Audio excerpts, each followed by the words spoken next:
Tersulut emosi gara-gara hal sepele, Chandrika Chika lakukan penganiayaan dan diseret ke polisi.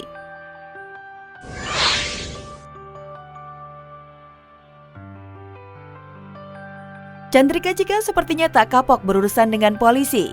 Setelah ditangkap karena penyalahgunaan narkoba, selebgram dan presenter yang kesohor lewat video tarian Papi Chulo itu disebut-sebut dilaporkan ke polisi oleh mahasiswi berinisial YB karena diduga melakukan penganiayaan di kawasan SCBD Kebayoran Baru, Jakarta Selatan, Kamis pagi kemarin. Tanggal 14 Desember 2024, ada seorang perempuan datang ke Polres Metro Jakarta Selatan melaporkan kejadian yang menimpanya. Yang terlapor adalah CC. Laporan penganiayaan yang diduga dilakukan Chandrika Chika dipicu hal sepele. Saat itu, Chika dan YB berpapasan dan beradu pandang. Merasa tidak nyaman, Chika pun tersulut emosinya lalu menyerang YB. Sementara itu, jejaring media sosial kemarin malam ramai beredar foto YB, sang pelapor sekaligus korban, serta sebuah video CCTV yang memperlihatkan peristiwa penganiayaan yang diduga dilakukan oleh Chika. Ya, sebetulnya salah paham, ya. Itu adalah salah paham, saling melihat dan saling pandang.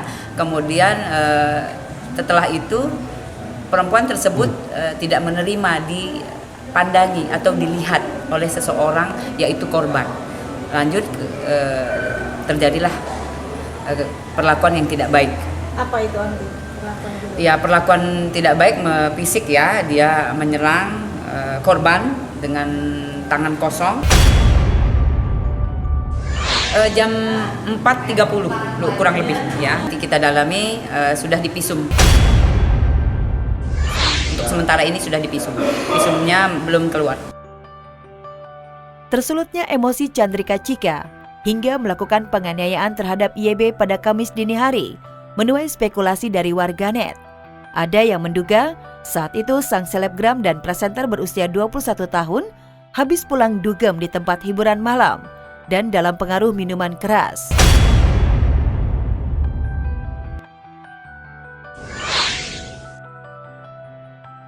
Meski dilaporkan ke polisi, Chandrika Chika belum mendapat panggilan dari penyidik Polres Metro Jakarta Selatan. Polisi sedang mengumpulkan bukti-bukti serta saksi untuk menjerat Chika. Ya, nanti kita update siapa-siapa saja yang nanti dipanggil sebagai saksi, kemudian juga barang-barang bukti apa saja yang lagi dikumpulkan oleh penyidik. Penyidik juga sudah mempersiapkan untuk mencari saksi-saksi kemudian barang bukti yang ada di lokasi kejadian.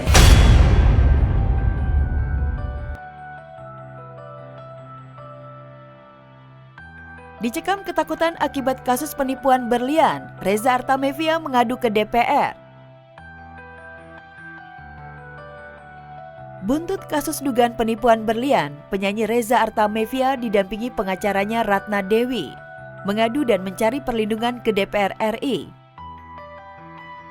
Di ruang rapat Komisi 3, ibu kandung Alia Mas Said itu belak-belakan mengadu ketar-ketir. Pasalnya, orang yang ia hadapi bukan orang sembarangan. Nah, jujur aja kami tuh khawatir banget. Kami khawatir banget karena kami ini kan orang kecil lah gitu ya. Kami orang kecil, sementara lawan kami ini orang yang luar biasa gitu, yang punya kemampuan dan power gitu. Ya, ketakutan pelantun lagu Berharap Tak Berpisah itu cukup beralasan. Pasalnya, ia pernah 2 kali mengalami getirnya mendekam di balik jeruji besi. Akankah kasus dugaan penipuan berlian bernilai puluhan miliar rupiah menyeret Reza kembali masuk penjara untuk yang ketiga kalinya? Entahlah, satu hal yang pasti, Reza sudah dilaporkan ke Polda Metro Jaya oleh mantan rekan bisnisnya dari Malaysia. Kita kasih keterangan gitu kepada Mabes, tiba-tiba maghrib tanggal 15 itu berita tuh udah keluar dari Polda, dari Kabid Humas Polda, melaporkan ada pelaporan, saya dilaporkan di situ di Jatanras gitu, melakukan penipuan penjualan berlian palsu.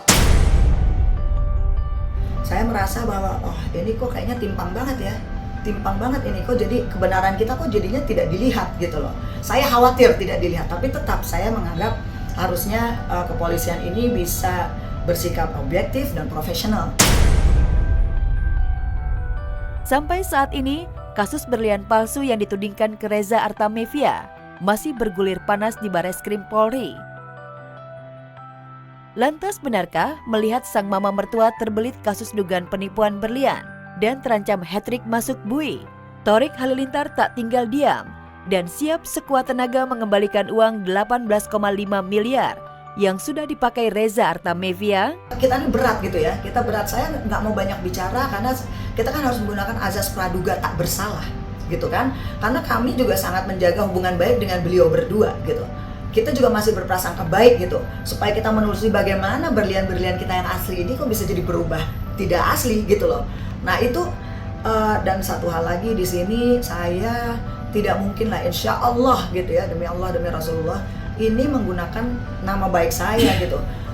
Dan udah gitu mana mungkin saya menjual atau melakukan transaksi dengan orang dengan cara menggadaikan nama baik saya, melepas barang palsu kepada orang yang juga punya toko berlian. Terus terang ini menyangkut kredibilitas nama baik saya, dan rasa-rasanya hina sekali ya kalau saya melakukan sebuah penipuan di usia saya yang sudah 51 tahun ini gitu. Sandrina Michelle kabur dari rumah, buntut nggak akur dengan ibunda. Nih, masih tergores luka hati saya. Ingat itu.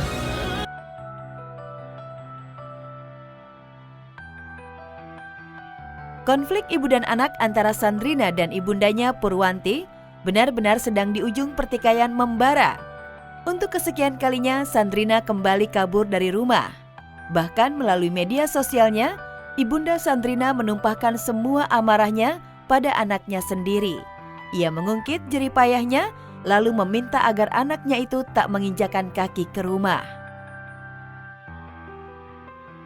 Kangen ya, memang saya sudah tidak kalau bisa nggak perlu lagi datang ke rumah ini, nggak perlu ya datang lagi ke sini, nggak usah injakan kaki ke rumah ini lagi, tidak perlu.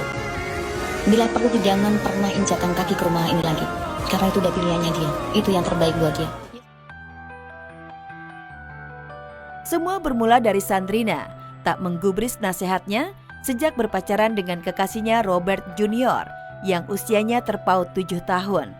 Gak hanya itu, Purwanti akhirnya juga mengungkit jika dirinya yang mengandung dan turut andil dalam kesuksesan Sandrina di dunia hiburan.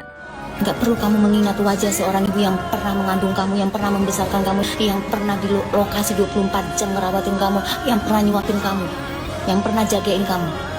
Gak perlu.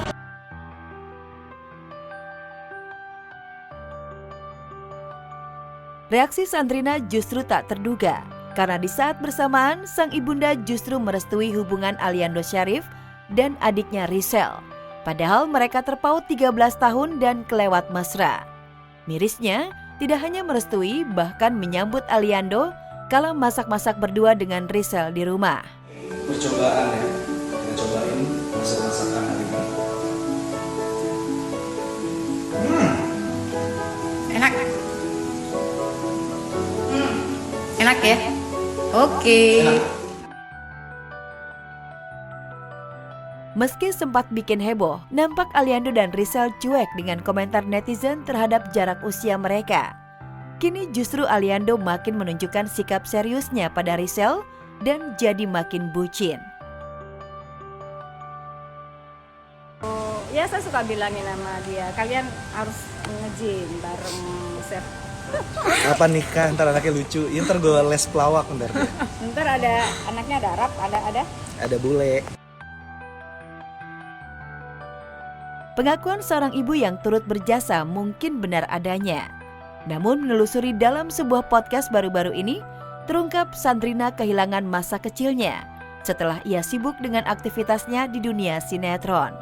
Baru-baru ini sebenarnya gak pengen juga sih jadi artis, tapi habis itu pas udah umur sekarang, I realize aku lebih enjoy, terus aku juga suka gitu.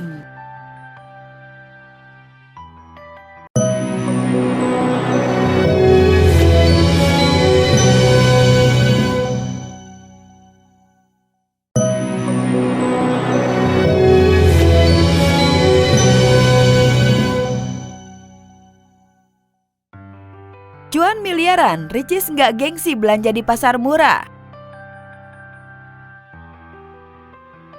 Usai bikin heboh saat mendadak mengunjungi pasar Tanah Abang beberapa waktu lalu, kembali ibunda dari Moana ini sidak di sebuah pasar murah di kawasan Senen, Jakarta Pusat. Pria Ricis pun nampak antusias dan gak menyiapkan waktu untuk langsung memborong baju buat Moana. Lumayan guys, 100.000 3 potong. Abang yang jual mana? Ini berapaan?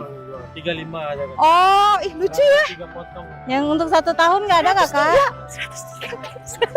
103 guys. Kita labu. Ih, Mona suka banget labu. Ricis memang ada aja gebrakannya. Selagi sibuk memilih corak baju untuk Moana, toko pasar murah yang dikunjungi Ricis langsung ramai. Baik yang beli atau ada yang sengaja meminta foto. Namun Ricis pun dengan ramah melayani satu persatu permintaan bersuah foto, sembari membayar baju yang sudah ia pilih. Duh, pasti Moana girang banget deh. Mau bayarin? Iya bapak mau bayarin. Oh, kira mau bayarin. Cakep. Udah berapa? Boleh. Ini 340. Totalnya berapa bet ini sama itu? 650. 650 ya? 1, 2, 3, 4, 5, 6, 7. Aku lebihin 50 ya. Nggak usah diambil kembalinya. Ya, boleh. Aksi Ricis ini mengundang komentar berupa pujian dari netizen karena bisa membantu pedagang kecil. Ngomongin bantuan pedagang saat berkunjung ke pembangunan rumah barunya, Ricis tiba-tiba datangkan pedagang gerobak makanan dan memborongnya untuk para pekerjanya. Jal, Bang Ijal jualan apa?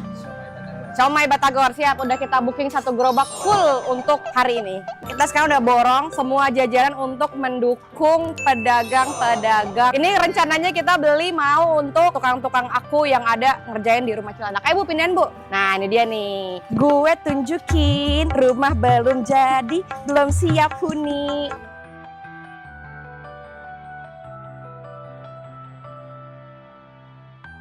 Iis Dahlia bercanda dengan suami, netizen malah persoalkan adabnya. Maksud hati ingin menunjukkan interaksi keluarganya kepada warganet, Iis Dahlia malah dijulitin netizen. Ya, dari video yang diunggah, mulanya Iis Dahlia terlihat menggoda Devano Danendra, anak bungsunya. Karena pedangdut bergaya bicara ceplas-ceplos ini, dalam waktu dekat akan berangkat ke Korea Selatan untuk melakukan perawatan wajah. Ini liatin mama dulu sebelum mama pergi ke Korea loh. Hah? Udah dilihat belum muka emaknya cantik, nanti pulang cantik banget. Hah? Siapa sih emaknya lah. Doain ya, Dek. Di tengah pembuatan video bersama Devano, tiba-tiba suami Iis Dahlia, Satrio Dewandono, muncul dan ikut nimbrung bersama istri dan putranya. Mengetahui itu, Isda merasa terganggu dengan perilaku sang suami, lalu berseloroh lewat ucapan bernada guyon diiringi dengan tawa. Siapa sih emaknya lah. Doain ya, Dek. Apaan sih Papa?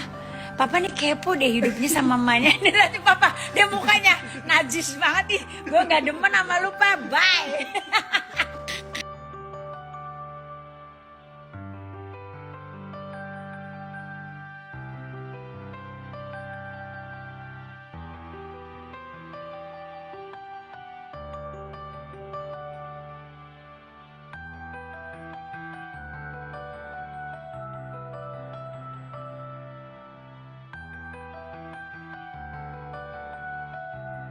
Meski suasana bercanda, namun pilihan kata yang dilontarkan Isda kepada Satrio Dewandono suaminya dinilai netizen tidak pantas.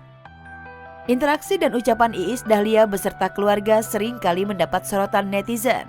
Meski demikian, pedangdut senior ini memilih tidak ambil pusing. Bagi Isda, nyinyiran dan julitan netizen merupakan resikonya sebagai artis.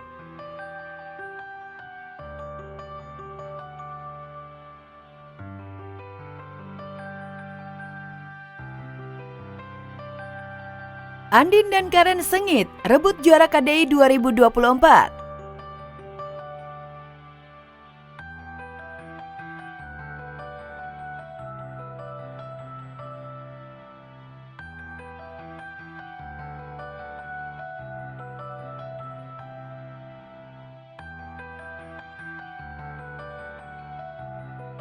Dua finalis KDI, Karen dan Andin, bersaing ketat memperebutkan juara 1 bintang KDI 2 dekade. Dengan suara khas rock dut Karen dan kualitas suara khas dangdut klasik Andin, benar-benar membuat persaingan juara semalam berlangsung ketat. Di atas panggung megah grand final, Andin dan Karen sama-sama menampilkan pesona bintang.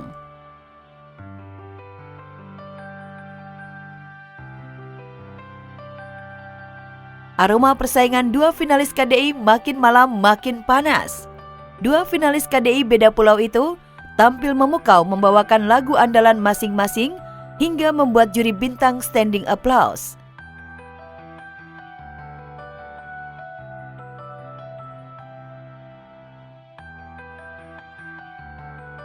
Andin maupun Karen, mereka anak-anak sekarang dengan bantuan yang musik yang begitu juga mendukung, jadi mereka bisa improv.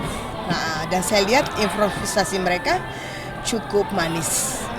Dan akhirnya, setelah menyuguhkan penampilan terbaik, Andin Ketapang ditasbihkan sebagai juara KDI 2024 dan berhasil membawa total hadiah 350 juta rupiah.